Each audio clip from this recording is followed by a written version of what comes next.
See if we can hail them. Hail them. Hailing frequencies open, sir. Hailing frequencies. Open. I don't know why I keep giving alien street food a chance. It's always such a gamble. Captain, we're being hailed. On screen. Hello, and welcome to another Hailing Frequencies Open podcast. As always, I'm your host, Mike Jones, and joining me here in the virtual Zoom room, he has spent all day watching fan fiction instead of doing his actual job. It's Damian. How did she know that? Did she have a camera in my office? Does she know, like what she thinks she knows me? She thinks that I was getting ready for the pod instead of doing my JOB at WORK? Like, no. WORK. Yeah, sorry, that was a push. My JOB. I actually have been watching these. We're reviewing some fan films today, and they were definitely my commuter watching. Yes. On the subway for several days. So yes. Very entertained. I'm very excited to talk about them. Tim's been in tech all weekend, so I had plenty of time to watch them over and over again. Love that. Next is someone who brings a thoughtful and passionate voice to the fan space. She always provides great insight, a love for the franchise, and a perspective that never fails to brighten and enlighten the conversation. Please welcome Lanita. I fucking hate you. You're such a dick. I just want to say, Jody, we love you. I'm sorry for plagiarizing your intro, but it was so good. Oh, you're such a dick. It was such a sweet thing, and now you've tainted it. I'm Mike Jones. Viewer, listener, just a little backstory here is that Lanita was a guest on our friend Jody's podcast, the Clone Star podcast, and they had a very detailed, deep dive into the women of Starfleet Academy, but that was her intro, and it was so lovely. And it was lovely. So lovely. I just had to steal it. Wow. You couldn't have stolen from a better person, so I approve. Yes, and Jody accepted my invite just this past weekend, we were on the Trek Masters quiz show together. And we both were startlingly unimpressive. It's not your fault. His questions are the minutia level of what color was the drink on the third table from the left in 10 forward when Data walked in with Worf. You're like, what? And you know what? There is someone who knows that, and it's amazing for them. Yes, but sir, I need you to dial it to like 7. He is truly on 11 all the time. And I'm love amazed. You, David. Amazed at the depth of knowledge. Like, I'm amazed. And I just sit there and go, nope, I know nothing.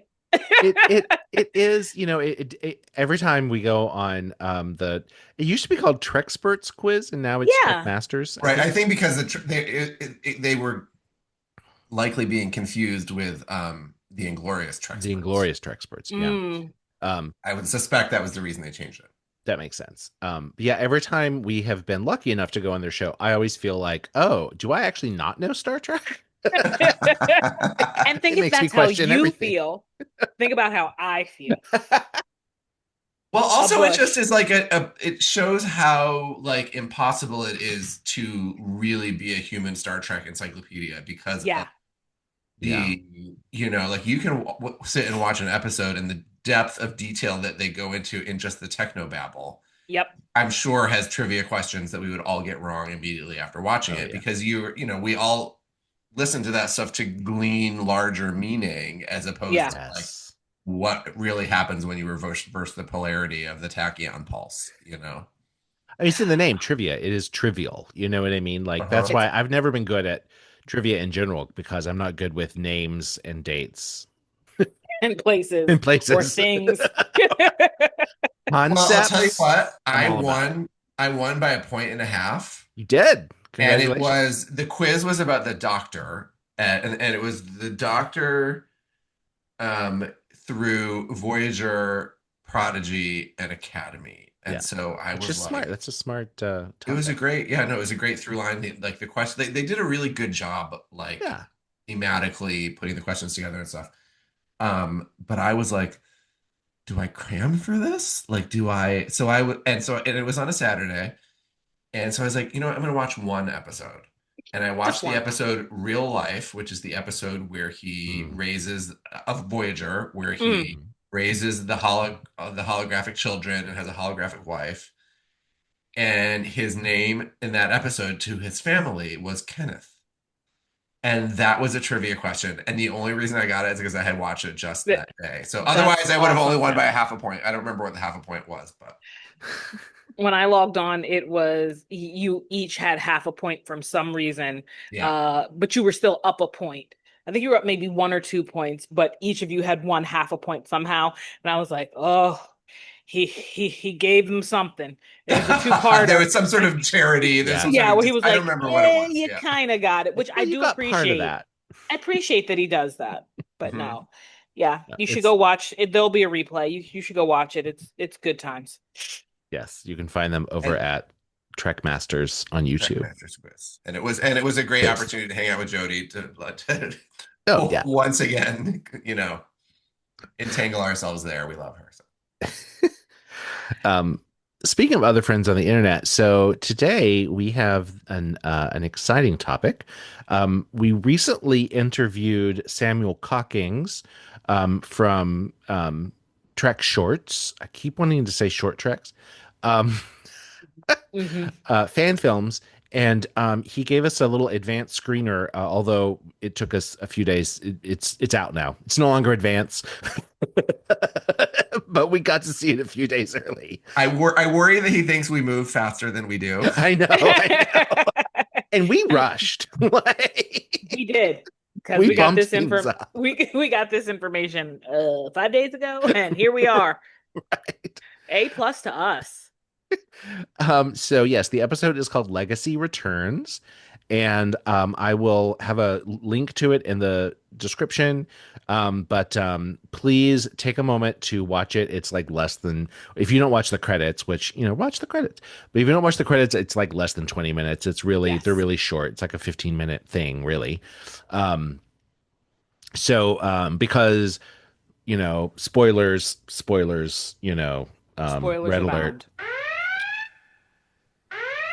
Yeah, spoilers abound. So, because we realized in talking about this, there's no way for us to really talk about the episode without spoilers because it's not that long and everything is important. So, you know what I mean? So I think what we'll And do. then he also gave us like sort of a pre-watch list, like of He did. some like backstory episodes to watch as well, which also had us watching Unification, the Roddenberry Otoy film that I is- did not rewatch that. Actually, I was I hoping- couldn't do it. I was hoping that you would, because that there's so much story now that you were up on with the movies that might make it more. No. No. No.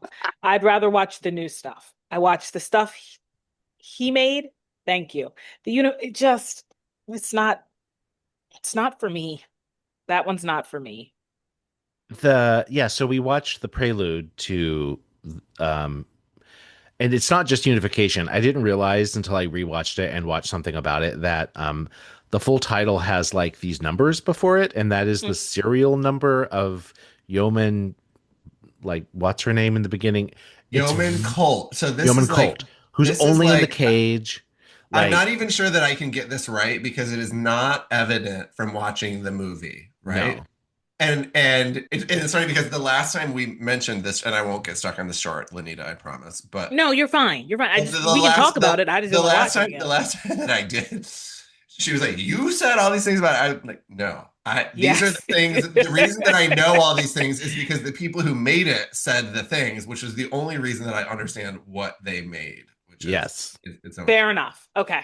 I mean, one other thing I'll say about it is that and I think the prelude or prologue that Samuel made actually made me realize this more, that what they were trying to do is let us see Kirk and Spock be united before Spock dies, and and then he dies Hmm. at the end, which makes a lot of sense. Now the way they get there is a little trippy, um, Mhm. and they took uh, this character who is a Betelgeusian. That's the species.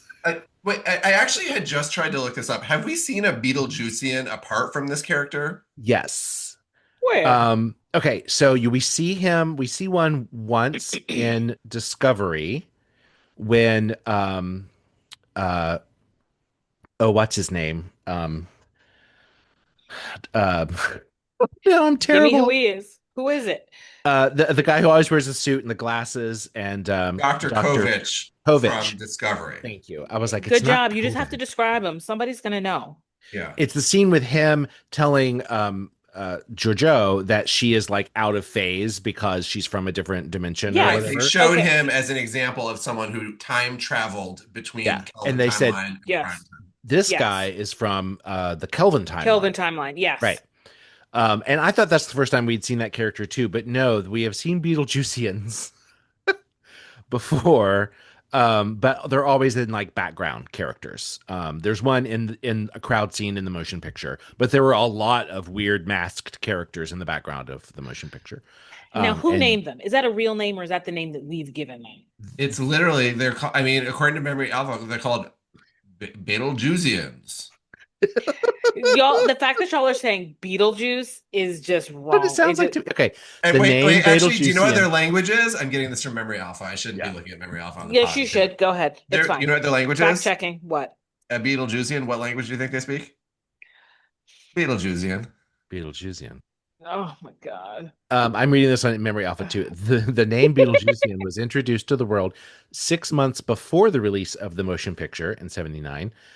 During her visit to the set of the motion picture, Susan Sackett noted curious creatures, including a bird-like Beetlejuicean. Um, anyway, So so it came that before Beetlejuice. Okay. came before Beetlejuice. There you go. Weird. That's So Yeah. Trippy. it's so what Samuel has done in his films is he's taken this Beetlejuicean character Hmm.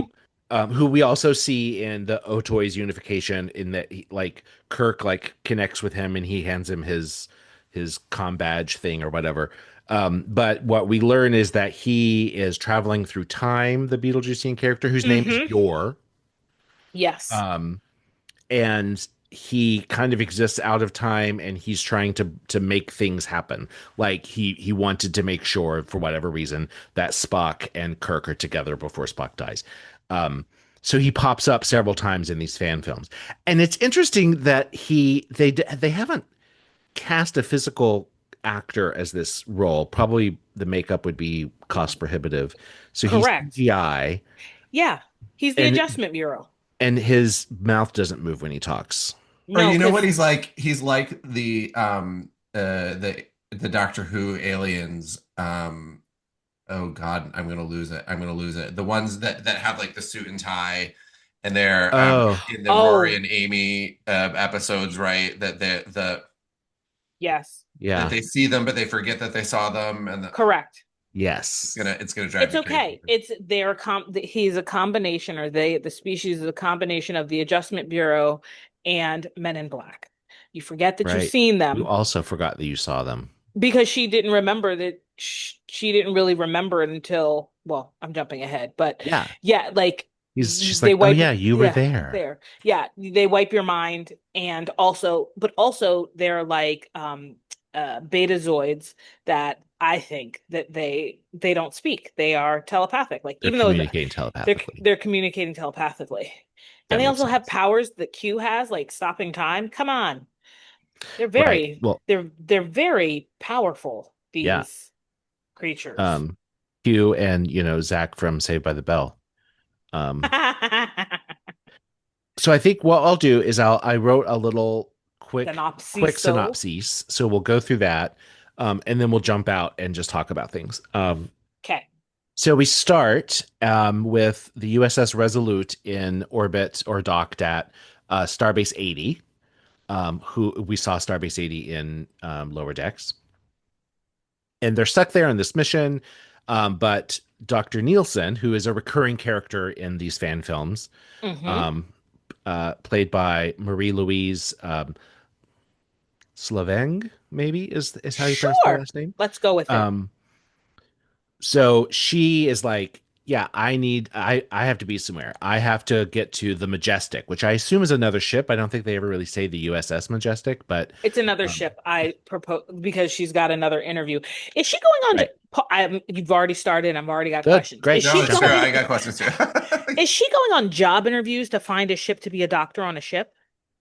No, she's a No. documentarian. She's Oh, interviewing people to like Right. document history and get like a human Yeah. take. She understood. Yeah. So literally she works at works. Memory Alpha, but Yeah. not the website, the actual Memory Alpha that the website was named after, which is Okay. supposed to be like a place where all the knowledge is collected, basically the So like a seed Federation's, bank in She's a yeah, librarian. Antarctica. like the Library of Congress kind of thing. Oh, so she's Jim McCreary. Great. Yeah, she's like our friend Jen McCreary. Hi, Jen McCreary, if you're listening. We miss you. My Um, parents are the best. Okay, go ahead. And she's got places to be. she's Like got I people I to do interview. I love the fact that she was like, I gotta go. I gotta go. I figured this out for you, by the way, Captain. So Because you're gonna give me all the reasons why you can't do it. Guess what? You can. And you here can. are steps A through 7 that you need to take. And true to form, whenever you tell a Starfleet captain that you have worked something out by Yes, touching base with an admiral, correct. Right. they are predictably pissed off because you went it Pissed. over their head. Yes. Yeah. So yeah, so she's like, you have this special scout ship on board that I can take. I've already talked to Admiral Paris, little name drop there from It was Tom A like, lot Hanks's of name father. drops in these. yeah, This is Yeah, like a tangled pat tapestry being woven delicately it together from is. You can so watch many. them correct. over and over and Yeah. get more things. Um, and she's like, yeah, but you don't have a pilot. Oh yeah, I do. This guy, this Lieutenant Junior Grade Hayes is a pilot, and he's not busy. So I've already checked his schedule. right, He's free. exactly. He's free I've for the next reserved this 36 hours. I've reserved this scout ship, and I've reserved this lieutenant um, On your ship. on your Thank you. ship. So the captain reluctantly says, okay, go. Um, and she says, I like the Resolute. And the captain says, I do too. Um, so let's talk a little bit about this scene before we keep going. Yeah. It was clear to me that the two actresses were not in the same room when they did this scene Yeah. because there was no I mean, first of all, we're theater people, so we're going to use stupid theater terms. There was no active listening. You know what I mean? Correct. Yep. It was a lot of, I've been asked to say this line. You know what I mean? Like Yeah. without the actual like subtext Person. Yep. of what I just heard. But I bet that has a lot to do with scheduling and logistics and, Mhm. but it I found it a little distracting in to start out the episode. Um, so then we're on the scout ship. I don't think we hear the name of the scout ship, do we? Maybe we do. I'll have No, to I don't think rewatch so. again. I don't think so. I just watched it. I would just watch it again. I don't think so. I think it was Okay. just like you've got this ship, and then the ensuing discussion of there has to be a special person to pilot it, and that Right. which was very interesting because I don't think that we've actually ever had those type of discussions. I will Mm, say that Like who's cleared to pilot what ship? yeah, like yeah. in Mhm. like everybody just flies whatever, like and it makes sense. Like when you think about airplanes now, like Mhm. a Cessna is different from a Boeing 363 or whatever their name numbers are, is different Mhm. from, this craft here. Just because you can fly doesn't mean you can fly anything. So, but we've always been led to believe you fly in a ship, it's like any other ship. Right. You Well, type into Well, also to the like our controls. heroes can do everything. right. Yeah. Correct. Yeah. Yeah. They can sit down in a alien ship with that they've never even heard of this alien, and boom, they know how to pilot it. They know how to pilot it. They Yeah. tap a couple keys. Oh yeah, those symbols look familiar. I'm gonna keep going. And Yeah. I like that it was sort of like, you've got to Right. be like, you've got to have got clearance to pilot this ship. Hmm. What year is it? Like, Are we in the uniforms are like early DS9 Voyager uniforms? Yes. So I feel like it has to be and now we're getting into the shit. Here we go. I know. The communicator badges, right, Yeah. are are the next generation, Right. The right? oval behind them, not The the. oval behind them. So that puts it probably within like the first two seasons of Deep Space Nine. So this is like Mhm. season 6 or 7 of Next Generation is when this That makes happens, sense. right? It has to be a part of Next Gen because Picard shows up. Right. The Enterprise shows up, and it's that, And it's it's the the D. Enterprise. And we, yeah, like we see Worf, and he's in his, like, he has his like late season hair um in the Yes. background. Yes. Right. Um I have, based on what we've seen of these and based on our conversations with Samuel, I feel like he is massively, impeccably attuned to uniform yeah. differences and dates and Yes. timeline and Absolutely. yeah. Yes. And could So tell us exactly I when. trust his that none of this is an accident. No, it absolutely No. isn't. I was just trying to like make sure I grasped it all, and I messaged him and said, "Do you have a Wikipedia explaining all of your characters and how they like the timeline of?" Because the fact that she's a Lanthanite, I didn't pick up on that to begin with, and I'm like, "Wait, I Oh, saw this same Right. character in like TOS, you know, Right. yeah. The TOS Lanthanite thing episode." is such a good choice on his part, Yes, right? Because it Correct. put that way, because there is all of these characters are like creating various through lines at various points in their lives and careers and stuff. But she is the one who looks the same in every, she's in a yeah, TOS, she's in a Monster Maroon, she's like in everything. And is it is an excellent sort of through she functions as a through line connecting yeah. all of these Yes. other characters to one another. Mm-hmm. And it would make sense that to me that a Lanthanite would be into history and preserving history. I mean, the two that we Mm-hmm. know obsessively collect things. Obsessively collect Yeah. things. Yeah, One might say a hoarder, but can you be a hoarder if you live forever? And also, it's sort of like the whole adage of you doing the collecting and the documenting because, as Mark once said, he's the one who is going to survive, and she is the one who is the Lanthanites are going to survive, so they've got to document it all. yeah, Yeah. It yeah. makes sense. It makes sense. So speaking of her living forever, not forever, but for hundreds of years, when they're in the scout ship, she's chatting with Hayes Mm-hmm. about another time when she was almost late to something, and it was during the Khitomer Accords, and they're referencing Star Trek Six and like Mhm. Sulu's Excelsior and all that, and it's And just like the kind of a last minute change in like conference location and all that stuff, yeah. right? Yeah. It like if you again, it's another little Easter egg. Like that little moment didn't need to exist, but I also think he's planting a seed there because that might be an episode that has been Mm-hmm. written or whatever. You know what I mean?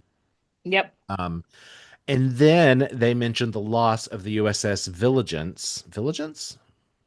I'm reading my own notes. Like, did I write that down right? Vengeance? That Vengeance? No, no, Vigilance. That doesn't sound like vigilance? a word. I No. suck. Um, um, he's like, if Samuel's listening to this, he's screaming at the speaker. But anyway, we do this whole flashback where the captain of the Resolute was the captain of this other ship, and Lieutenant Hayes was on it as an ensign, and something happened, and that ship was destroyed, and everyone went into escape pods.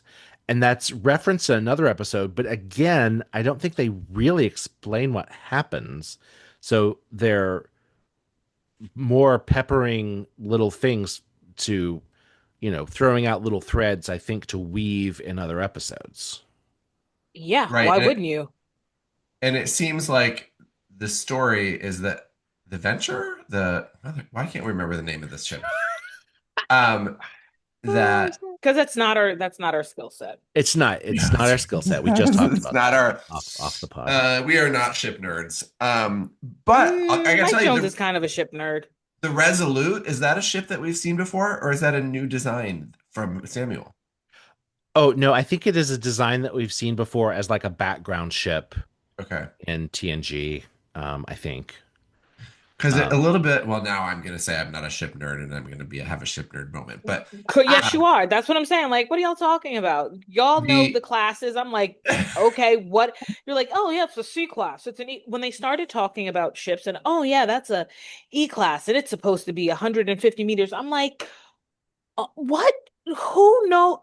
I appreciate it, but I'm just like, I don't know ship from ship. I wait until it zooms in and it shows me the numbers and the letter on the hull. Now I sure. know what ship it is. is this meant to? I I was similarly confused by that, and I felt like it was meant to explain why the Strange New Worlds Enterprise Mm. is fancier looking and more modern looking than the TOS Enterprise that was made in the 60s. Well, they definitely get to that, but I don't think we're there yet. Right. Sorry, I'm But jumping ahead. I no, that's what no, we it's do. no, it's fine. We're those people because Strange New Worlds comes before TOS, Right, technically in the timeline. right. Yes. So yeah. So after the flashback, before they never get to the Majestic, spoilers. They find an Nope. abandoned Strange New Worlds version of the Constitution ship, the USS Magellan, and she calls it a war refit Constitution. And Yes.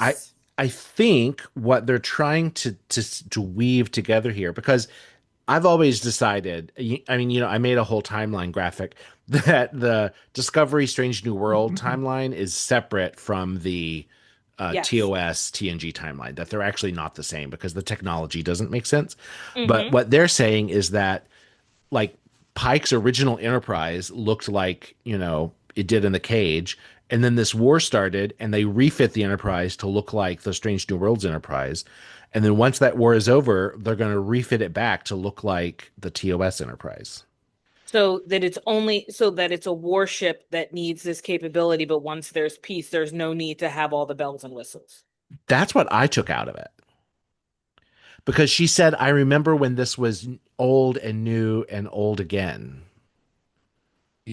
something Yes. like that. Maybe it won, but it was so beat up that they could not, whatever money or however they created the battle ready business couldn't Hmm. be redone because listen, Yeah, we can weave the weave of the weave of it all. right. Like once you break something or destroy or corrupt, Hmm. because think about it, they're not like building, it's probably replicated or fabricated in some way. If you corrupt the data that created this new, then all you have to do, you have to go back to the old because the old is what we know how to make.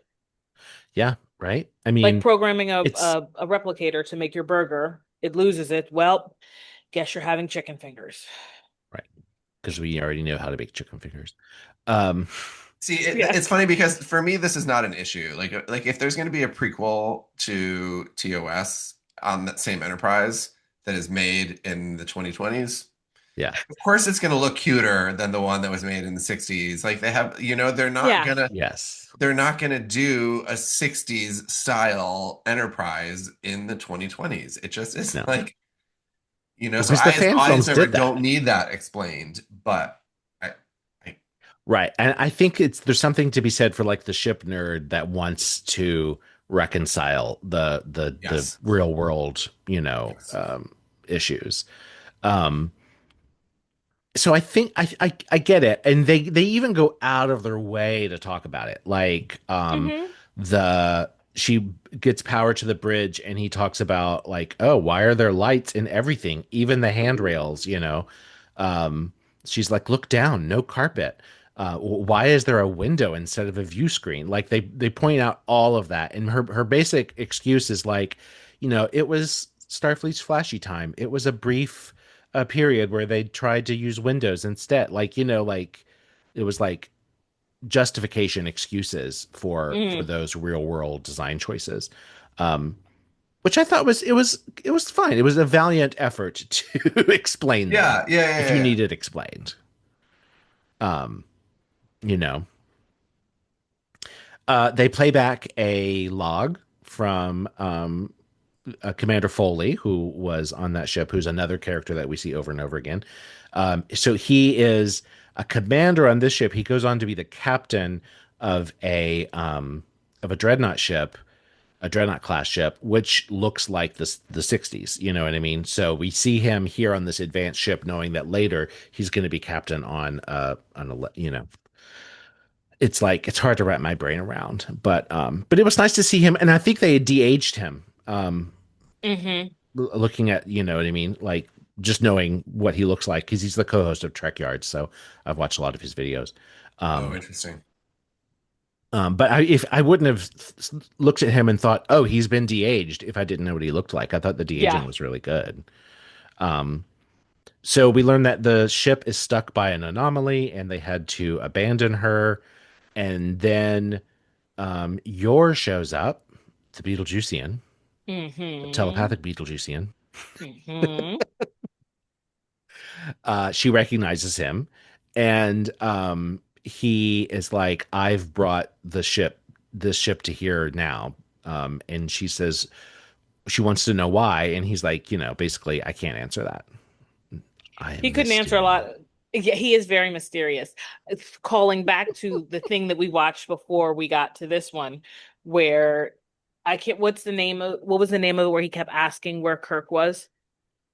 Oh, that was the prologue to Unification. Correct. Right. Yes. Yes. Yes. Which I was like, wow, he is really just fucking with her. And he just would be uh, like, where is he? And she'd be like, he did. And then he's like, "Bloogity bloogity," not the answer I want. And shows Fast back up. forward. Um, Exactly. and it was cool that he again, we're seeing him have these like powers, these Q-like powers, where Mm-hmm. he has stopped time to talk to her, and that he has taken this ship and put it in a different time somehow. Like it's been stuck there by an anomaly because he was the anomaly. He stuck it there because he needed her to get to it. Yeah. And then we do another flashback where we see her on I think she said it's the original Enterprise, interviewing somebody. Yor shows up and he's like, I need to make a DNA key out of you. Yeah. And she's like, I consent. So fast forward, she's the DNA key that somehow unlocks this ship. Yeah. That It's all like a really thing. confused me. But see, here's the thing. It's like having a firearm that has fingerprint technology. So it Okay. only registers to you. So that, and that's all science, like that's extra sciencey, but it's also awesome. Like, uh, I'm trying to think. There's something that I've watched recently where it's like only your blood, your like activates the thing. Yeah, It only works with you. So I like that it was an extra safeguard. Like nobody else can steal this because I need it to do the thing I need it to do. So I need to put an extra lock, and the lock is you. And because I know I you live see. so long, my plan will go to plan because you're not going to die. I'm going to make sure of it Right. because I'm an adjustment. From the Bureau of Adjustment.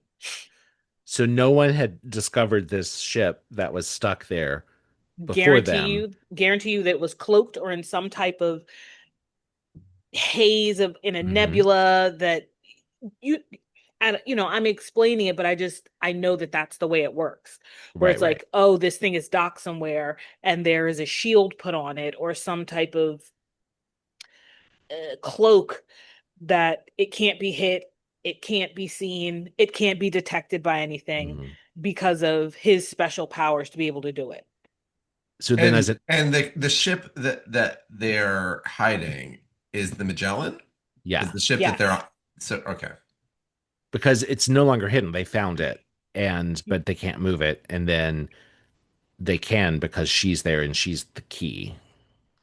It's just interesting that she doesn't seem to understand what the goal is. Like usually, if you have a firearm that's imprinted to your fingerprints, that's because you are in the power to know when to use it. But she doesn't even really understand what's happening, I think. She doesn't remember because again, Uh, every time we have a conversation, it's like Dory. What are we looking for? who are we looking for? And then you explain, it's like, oh, okay. And it's like, wait, what are we doing? It's that Right. type of thing, like having the memory of a gnat, but he has the ability to just explain it to you, you to agree to it, him to get what he needs, him to peace out, and you continue on Right. your way until he comes back again to say, remember that conversation we had? You don't? Right. Boo-boo-boo-boo. And then you go and you remember it. Like he's allowing you to remember it. He's like, I've arranged for you and the two things to come together here so that like we can move forward to the next step.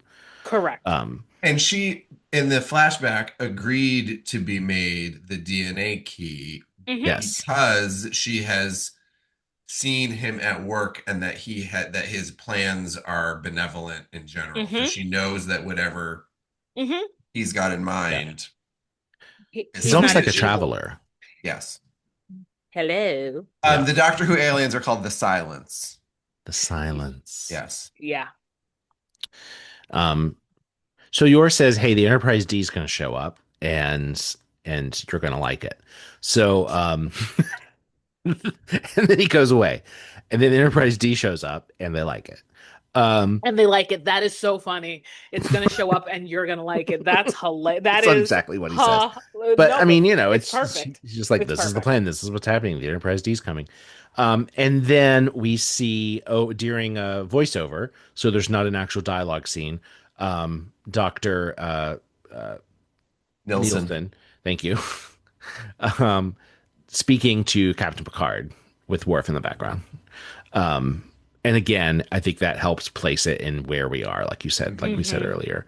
And she says, like, you know, they can get me to the Majestic, which was her original goal, and they're towing this, you know, ship that's been stuck in time or whatever. Um, it feels like, and that's the whole thing. It feels like a middle piece of a story. Yeah, it feels like a transitional chapter into something else. Yes. Yes. Yeah, I think that's exactly what it is. And I'm good with that. I didn't look at this when we Oh, were yeah. going to do this. I never looked at this like, oh, this is a complete story. No, it's like, nope, here's a chapter in the long book of his Right. imagination and what he has going down the pike. And after our conversation with him, understanding that he may not have the end goal in mind, but he has a lot of the chapters or a lot of the stories that he wants to tell along the way. And as you said, Yeah. planting those seeds so that we can then pull back, be like, oh, that's where that one was planted. Ah, now we're gonna have a short about it. Right. Right. I think. It's like a tapestry of shorts, Thank and you. it's like all of his, you know, his characters that he's invented interacting with the timelines that we already know. And Mm-hmm. you know, it's really interesting. It's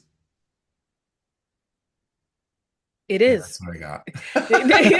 No, but it Sorry, I really felt like I had is. more thought to my thought. I did too. No, it really is It's like, interesting. Like just to be able to create characters that would be in the world that can interact with characters that we know are in the world. mm-hmm. Right. Like reasonably this documentarian of course would have a conversation, you know, with this one ship and then be going to the next ship and then end up being like, hey, Captain Picard, guess what? No, you didn't expect it, but here's the download. And being like, Yeah. oh, that makes sense. Sure, you need to go somewhere. I can take you there. I mean, she's a pretty brilliant character in that, you know, she's the key into telling whatever story you want to tell because she's a historian who's She's been there. collecting Mhm. stories, and she's like, yeah, she could be in any time. Well, And and it works great for a fan film setting because a lot of times, you know, in movies and TV, you know, the rule is show rather than tell.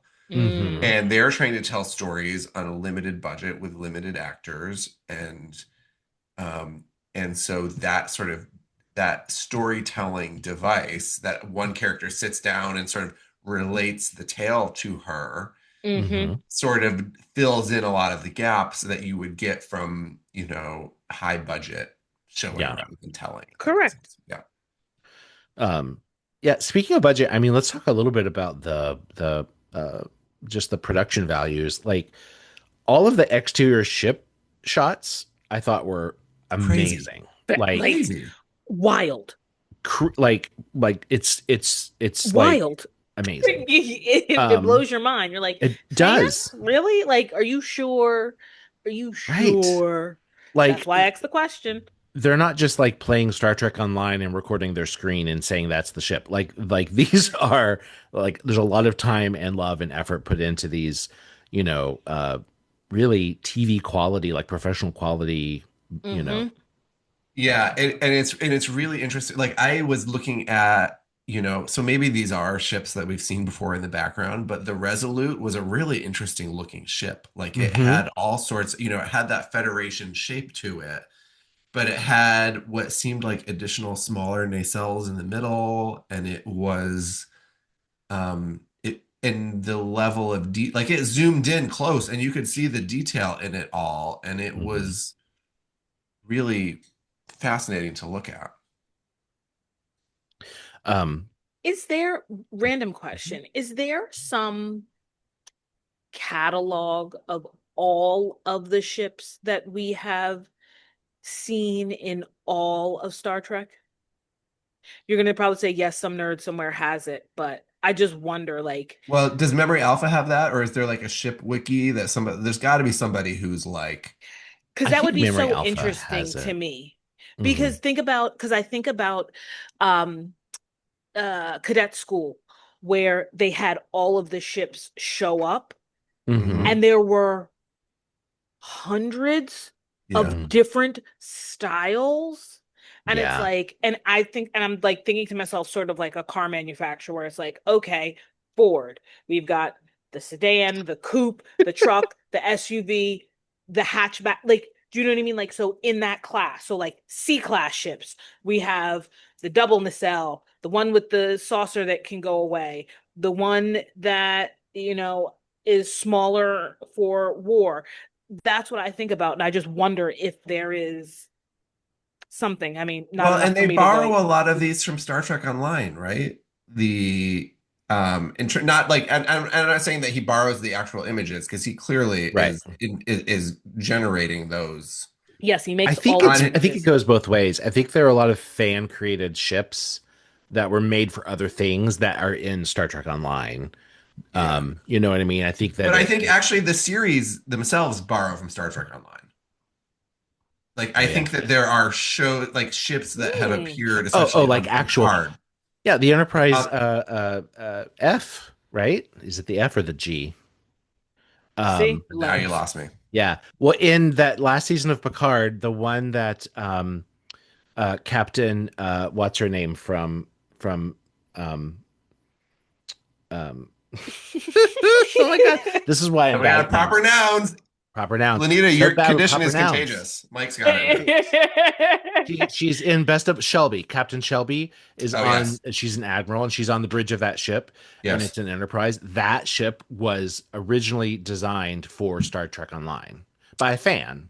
got it. Um, Oh. so yeah, so like there's definitely like overlap, you know, Mhm. which is really cool. I mean, the whole like if you guys haven't, dear listeners, watched any of the Trek Yards YouTube channel, it is lovely in that they take a ship and they just talk about it and they look at all kinds of pictures of it from all kinds of angles and they just talk it to death and it's very nerdy and amazing. Okay. Um, so check it out. Um, Uniforms, perfect, spot on. Like Mhm. Mm-hmm. not a threat out of place. Like I didn't have any uniform issues. Amazing. And that is the No, one thing that the both of you look at. You'll be like, wrong pips, wrong sleeves, wrong color. well, it is, yeah, and it's interesting because of all the sort of like jumping around in time that we do, Hmm. it is such a clear indicator of where and when we are and who Yeah. these Right. people are. It gives us so much information. It does. When we see the in the flashback and the captain is wearing the TNG tunic, Mhm. And she's on the bridge that looks like the Enterprise D's bridge, like a galaxy bridge, and it's just instantly puts you into where they are. Like, oh, Mhm. this is a flashback. Like these are the Yeah. older uniforms, so this is where she was before, you know? Um, And it was interesting because I found, especially that character between her sort of TNG era and her Voyager mhm. era uniform, the TNG era uniform on her was impeccable. Yes. And I think that there is something about those Voyager uniforms that being sort of layered Hmm. Mm. and like a little sort of looser, right? So if you look the first contact uniforms, right, which are sort of an evolution of that with like the quilted Hmm. shoulder, right, the gray, like Hmm. those are sort of more structured, if that makes sense, Yeah. right? Yes. Mhm. Whereas like the Voyager ones are like a little softer and looser and like more like um Pajamas. I Yeah. mean, They're more like yes. No, jammies. honestly, when we were at where were we? We were at the convention with Lee Ellen and her brother, and he had on Oh yeah. the blue Deep Space Nine Voyager like pajamas. Yeah. And I swear to God, mine looks like pajamas. Too. Well, it's something about that little like turtleneck that Yeah, with a shirt underneath. over it that Hmm. is, first of all, very 90s, like layering a shirt on top of a shirt. We love, as Damazon As is Damian's doing currently right now, right not coming now. for you. Oh, I'm But giving very 90s. Yes, cover Yes. my outfit right yes, now. you are Yes. giving very Flannel 90s. with the coordinated color t-shirt Yes. underneath. Absolutely. It is more casual. And I think when they first introduced those uniforms in the first season of Deep Space Nine, the idea was we're on a space station, like we're Right. like roll up your sleeves, get to work. Like Utilitarian, they're like, yeah, yes. like Yes. work smocks, you know, rather Yes. than like nice uniforms. But and the so let's talk about the backgrounds behind the characters because as we talked about with Samuel, most of the time they're filming on in front of a green screen, Hmm. Hmm. and the background is all digital. Um, I thought they were really great, especially the in the shuttle. I thought was really great. Yes. Um, the Now, here's the Mhm. question. Do we think that there is a chair that is covered in a green screen Mhm. behind them? Like, so this chair, my little chair, right? And they Right. put it because it looks Is the like chair part of it? Is the chair they're real? literally, it looks like they are sitting in a chair, so Yeah, much so that when there's a turn or whatnot, it doesn't wibbledy Right. wobbly. It doesn't, it's yeah. like it's a physical, is it a physical chair? Samuel, how many captain's chairs do you You have have. in your Yes. home? I We think need to it's know. zero. I think it's all digital. But there was one moment where How do they I do thought it? that I was like, that's a real chair. Like they made this chair, They and then made I the looked chair. and I the shadow of the person on the chair didn't look quite right. Oh, see now I'm gonna go back and like, ooh, I eyeball mean, it. But that's so I picky. know, Like no, but that's what I'm telling you. I was like, it's a fucking chair. Like yes, I know the ship they is got all, this chair. but there's a goddamn chair, and I don't know how they do it. And whether it's you bought a an office chair that's tall enough, right, so that someone's head's behind it, and then you put a a green screen condom on it so Yeah, that cool, but it's that's super that's cool possible. and Um, probably wrong. I will say the moments that I don't think I want to say it took me out of it, but I felt like the backgrounds were very realistic, except when there were people in the backgrounds Right. because They're super digitally. yeah, they're a little video gamey, you know. Mhm. And there was just a couple moments where well when they were on the bridge I think it's the first scene in the on the Resolute, there's a guy working in the background and he's just standing right up against a wall. Like the perspective didn't quite look right, you know what I mean? And I'm like, this has got to be really hard to like position these models of characters that you know what I mean? Like I don't Yeah. know what the And, technology and is, they do but get away with talking um, a quite a bit to characters who are in the room but off screen, yeah. Oh yeah. you Yeah, yeah, know, yeah. which is like, okay, if they're getting away Right. with that, by all means, I get it. Right. I have no problem with it. But yeah, it was just an interesting thing about the technology that the characters. There was a moment when they're on the Enterprise D bridge, or the Galaxy class bridge, where someone walks behind. You could see like the Tashiar legs. And for whatever Mm-hmm. reason, I wasn't looking at her face. I was looking in the background, and those legs were just like so like not moving like a human being. Um, it was like bloop, bloop, bloop, bloop. But then the second time I watched it, I was paying attention to her, and I saw the motion behind her, and I was like, I literally was like, "Am I watching the same one? Is this the?" Because he said the screener had like a couple things that weren't finished. I'm Hmm. like, "Is this the finished one? Did they change those legs?" And no, the legs were fine. It was the same one. I just was looking at them too hard the first time, you know? Uh-huh. You're You not were supposed to you look were at the back. expecting you were like expecting an uncanny valley moment. Yeah, yeah, You were yeah. searching for it I unconsciously. was. I Yes. Yes. was. Um, so let's talk a little bit about the performers.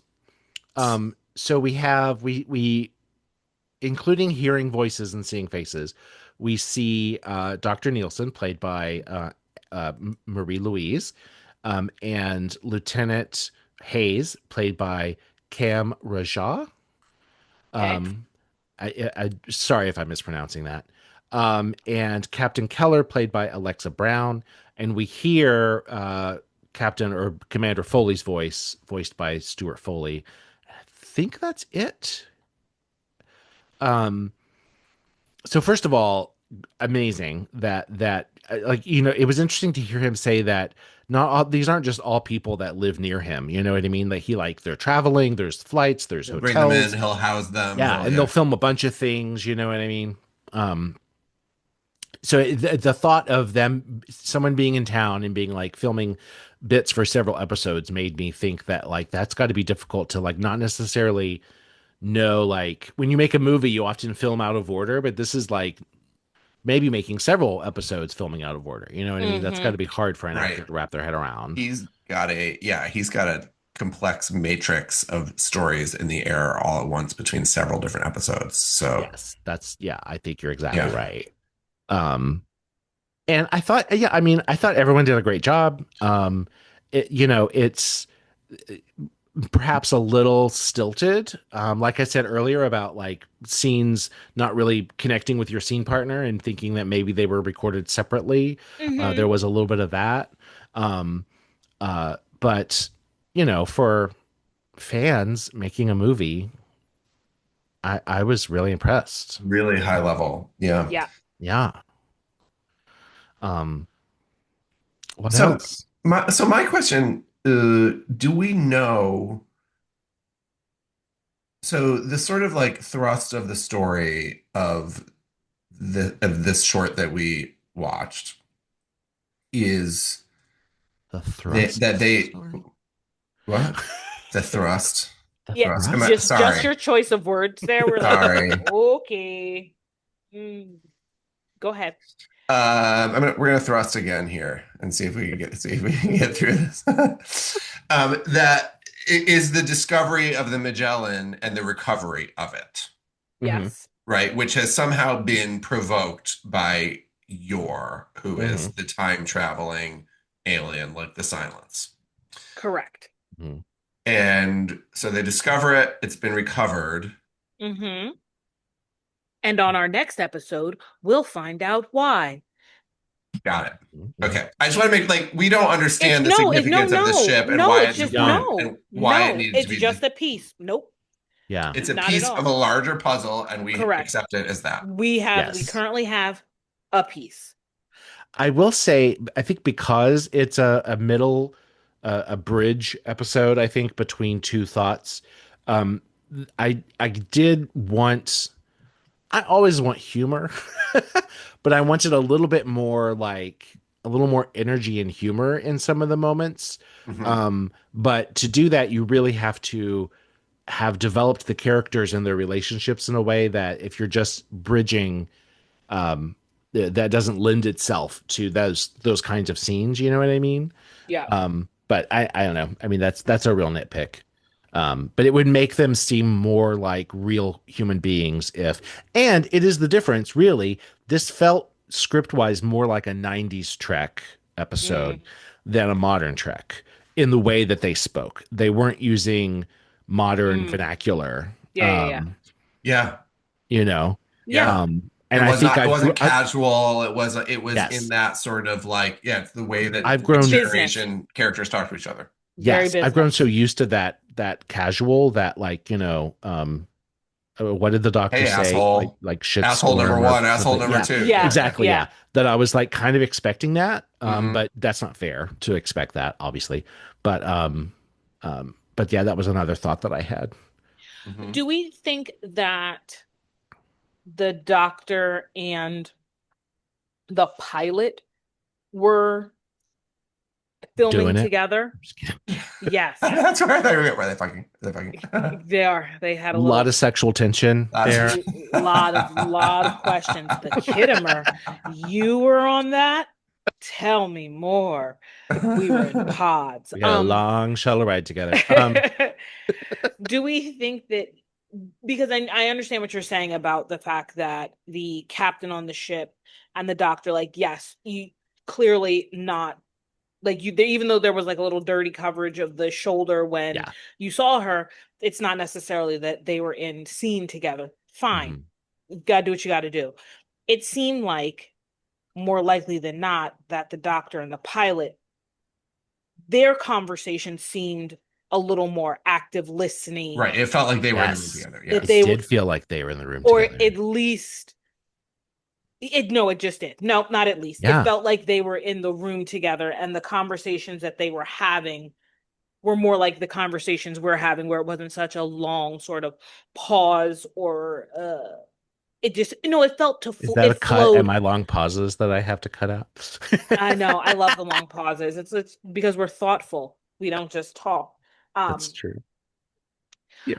I just seemed like it flowed. Their conversation flowed a little Well, smoother. and it's interesting because when you like typically when you were, in TV or film, when you're watching a conversation between two characters, you've got one character on me, you got one character or one camera on me, one Mhm. camera Yeah. on you, and then it's all just cut together later. So the Yeah. natural rhythm of a conversation isn't really natural in film and TV.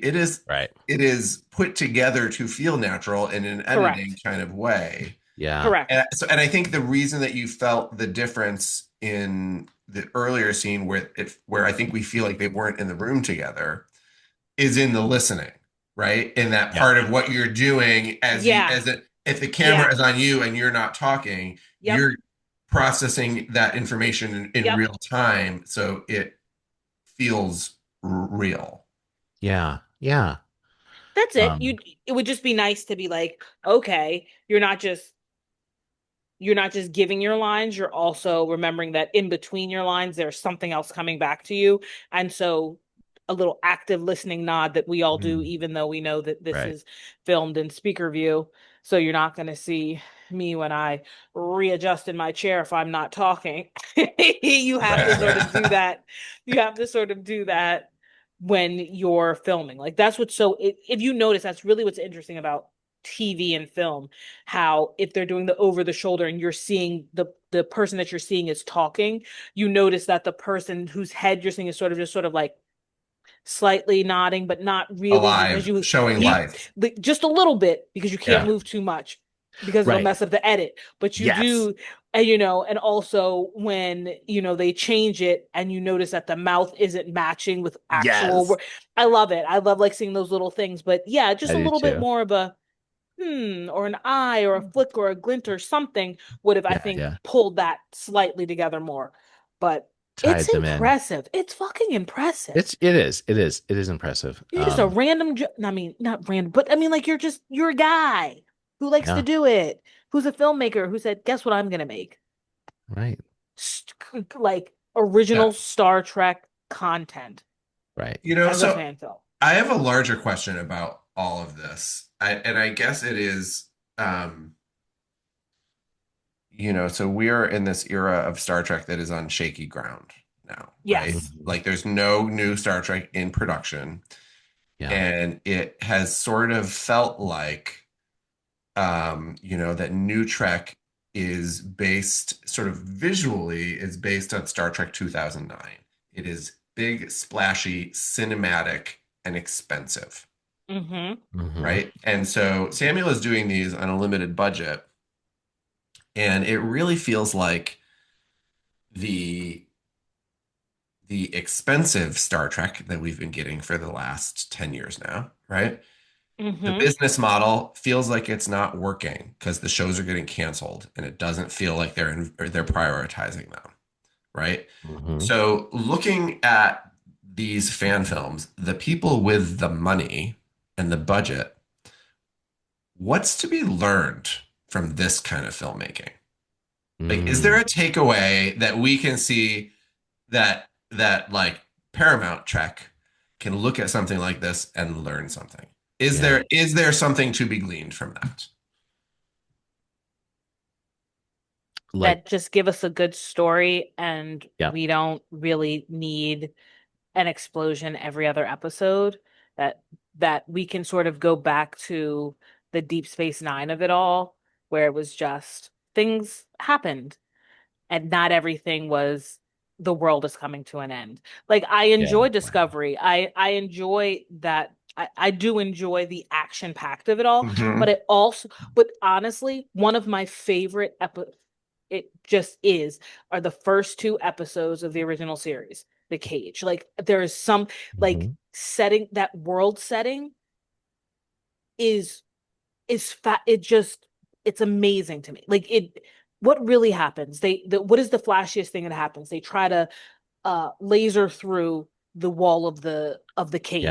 Yeah. Yeah. And A few little firecrackers on the bridge, like Can you it's give us any more? Yeah, I love that. right. Oh, yeah. Yeah. Yeah. I mean, And then true. I she, mean, when she really, tells them to turn it off, she doesn't even use the thing. She no. just shouts up. But I mean, like nothing really flat. But it's it like it sets. It just feels right. It sets the scene. Mhm. It doesn't have to be so big. It can be Well, story, and Yeah. it's And interesting because simple, you mentioned Deep single Space Nine. location. You mentioned Deep Space Nine, and Yes. I feel called out by that because that's my track, and I have to What do you say mean you feel called out? I'm I not feel as like no, I feel like I asked a bad question way. and now I have to answer my own question. I yes, feel you like do. But think about um Deep Space Nine. It's on location, single yes, it's a location. single location, right? And Yeah. what are the two best episodes of that show? Um, well, one is in the pale moonlight when Cisco Mhm. decides that he's gonna plant fake evidence to bring the Romulans into the war. It's a thing. It's a fake, right? Okay, I And don't the remember other that one, one, but go the ahead. better example is Is Duet, season one, Mm. where Major Kira, where they find what they think is a Cardassian war criminal, Yeah. and oh Harris Kira Yulin. confronts him, and then they find out that he's not really a war criminal. He is yes, like the file clerk who's had Right. himself, With guilt. because he wants correct. to be punished for the crimes of his people. All this, like, right? That could have been a play. Absolutely could have Do you been. know what I mean? That could be on stage anywhere in New York with five actors. Correct. Yes. Like that is one of the, and it is on all of the top 10 lists of any Star Trek, that episode, Duet. Yep. Wow. And it is not aligned with the Discovery aesthetic. It is not, doesn't look like Right. Star Trek 2009. It looks like it could have been a play. Right. Yeah. I mean, Right. if you want to, there's a slight flash, you just do move along home and you're good to go. You play the game. I love that episode. It is such a mind Al fuck, but I Moraine. love it. I love it so much. Yes. I Amazing. mean, I just really think that's it. Like, give us a single location. Like I thought they were gonna do it with cadet school. Like we're out of school. Right Sure. there, single location, right? Like you want to go to the holodeck to do some things, Right. cool. But But they're we're like, but here the to school learn. flies. Okay, sure, it flies. You got to do a couple exercises, Mm. final exam on the ship, do your thing. But like, I thought it worked so well when they were just in the school. So like you're in a single location. The story is good. The actors are right. Well, We could have Star Trek till the end of time. I mean, I know we've said this before, but we love and miss the slice of life episodes and Yes. those moments that we don't get as much of in modern Trek. Um and it really is, if it could be a contained story about, you could have a planet set and guest stars, but like it's a story about something Mm-hmm. that isn't cosmically huge. You know what I mean? Correct. Because the scale gets so big that it's like it doesn't seem real. You know what I mean? There are minds surrounding the entire Federation. Like, Okay. If he trips and okay, fall, he sneezes, he blows everybody up. right, right, In this story that we just watched, like it was simple, like a simple story. yeah, Beetlejuicean needed her to find the ship. What did he yep, do? He kept coming back. He right, throws in the prologue to the film that he didn't do, and now we're in the next part of the film he did do. right, Simple story, and not simple, but like easy, clear, concise. yeah, The world's yeah, not yeah, blowing up. I just need you to be in a place. You got to the place, and now I can't wait. Where's she going next? Does she get to yeah, the ship? Who's she interviewing? Let me know. yeah. It's not the Red Angel. It's It's not not the the Red Red Angel. Angel. It is No, not. Nope. no. I like it. Can't wait to see what's next. Give me the next Yeah, episode. exactly. Drop it. Let's go. Well, and they have this Kickstarter going, and I know that they have lots of plans for a whole, like, I think a longer episode that's going to tie a lot of things together, and like, I think that this is an exciting time in this particular fan film and Trek shorts. Um, but I like I What do said, they need the Magellan for? That's what I want to know. what did they? Right? What do What they does need it have? Magellan? I guarantee you it has something on it that was squirreled away before the Dominion War, and that's why I'm saying a war. It's Kittimer. I don't know. There's Right, something that happened in their right. timeline. Just Before the naming Klingon War, names. yeah, they had Yeah. disintegrated for the Klingons, Y'all led know I by just mix up my zealots. wars. I just mix up my wars. It's all good. Yeah. All right. Well, I think that wraps it up for today. Thank you all both for joining me. It's sometimes it's fun to not have a guest, and It just be is the when home it's just us team. three. Yeah, I mean, Yeah, listen, we just us gotta squirrel the trio friends. has to do it some squirrel friends. We just gotta do it sometimes for Exactly. ourselves. So good seeing your faces. So good seeing your Absolutely. faces. It's like, and Hmm. it's like sometimes I'm like, I had a moment where I was like, I don't have to fix. You know what it was? My neck beard. I looked in the mirror. I was about to record. And I'm like, oh my god, I have like a full neck beard, right? Which made me kind of like miss the like pre-video era when we did this, right? And I was like, oh, but we don't have a guest. And I was like, no, it's like this is going on YouTube. I should give it my fucking neck beard. You're hilarious. That's Really, my amazing. beard grows 90% here. Like, what do I, Yeah, what? yeah, yeah, No, yeah. Yeah, me gross. too. All right, now that you learned all about our beards and their names, thank you all for listening. Their If you have names. enjoyed this episode, Sorry. give us a 5-star review, like and subscribe, all the things. You can find us at Hailing Freak Open on the socials or at hailingfrequenciesopen.com and reach out to us. We want to hear from you. And with that, I will say, oh my God, I Pew just got pew pew Oh, pew or pew actually, pew. reach out to us. Hate mail. We've only had one hate hate mail mail. campaign, It's true. I'm and That's it only really once. We reminded haven't us had we're alive. we didn't get any more hate comments. Nobody else told me that I'm pedantic and Pedantic. No, banal no, that and that one It's very any dude rare. ran out of friends that he could line up to spam us with hate. what is she Unfortunately. talking Oh, about? Oh, she only sees it through this way. Yeah, yeah, go suck a dick. Please. That's my opinion. I get to have it. And my opinion is go watch the Trek shorts because woohoo. they're great. Good fan content. Well done. Well thought out. Actually, Absolutely. you know what I would ask for Samuel is, wow, now I'm doing Lanita. I'm prolonging when Mike is trying to sign off. Is like like a watch order. Yes. Do you know what I Oh mean? Like if yeah, you're a good new to watch Hit the order. World, because it is such Yep. a tapestry of Yep. Yeah, characters, like what's the best way in? yeah, Yep. I mean, they do it on your streaming. They say you can watch it in release order, chronological order. Right. when you're watching the Marvel. Well, he did say he's working on a website that will be a guide. So, Okay. So yeah. donate so he can get a website, he can make Yes. more. Because the big corporations seem to be telling us they're not giving us any. So we've got to get it where we can. And at We least got to this get is it a where we place can. Absolutely. that this And is you're like- thoughtful and well done. Right. And it's like he's just doing it for the cost of like his own personal fortune. That's Yeah. Yeah. it. Give him some coins. Give him coins. Absolutely. Okay, Mike, All you right. can do your thing. And with that, I will say hailing frequencies close. No goodbyes. Just good memories. Hailing frequencies closed, sir.